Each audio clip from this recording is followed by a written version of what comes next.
Bonjour, cette vidéo présente les différents modèles que nous pourrons associer aux différents types de roulements à billes ou à rouleau.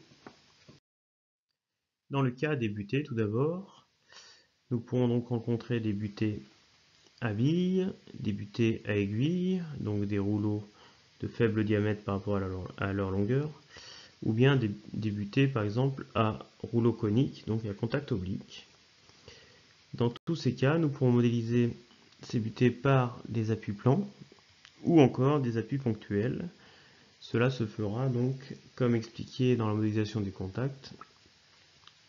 en fonction des surfaces relatives entre donc nos contacts réalisés par nos butées et les autres contacts de notre guidage en rotation. Dans le cas des roulements à billes à contact oblique, ou à deux rangées de billes à contact oblique dont les normales au contact se rejoignent en un point, les roulements à billes à contact radial ou roulements à billes rigides, les roulements à billes à contact oblique, les roulements à rouleau conique, ou encore les roulements à deux rangées de rouleaux permettant de réaliser une rotule, donc encore une fois avec les contacts et les droites de contact qui viennent se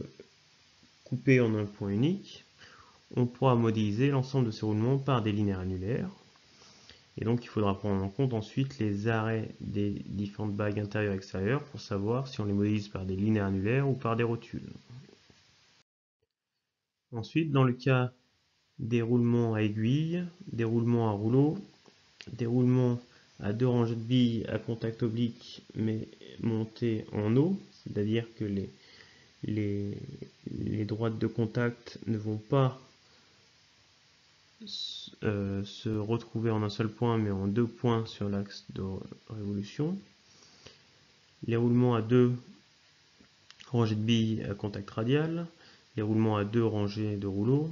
ou encore les roulements à rouleau conique avec encore une fois un montage en haut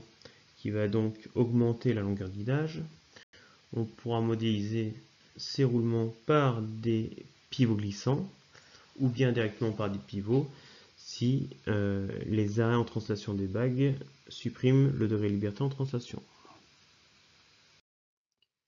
Voilà pour la modélisation des contacts réalisés par les éléments roulants.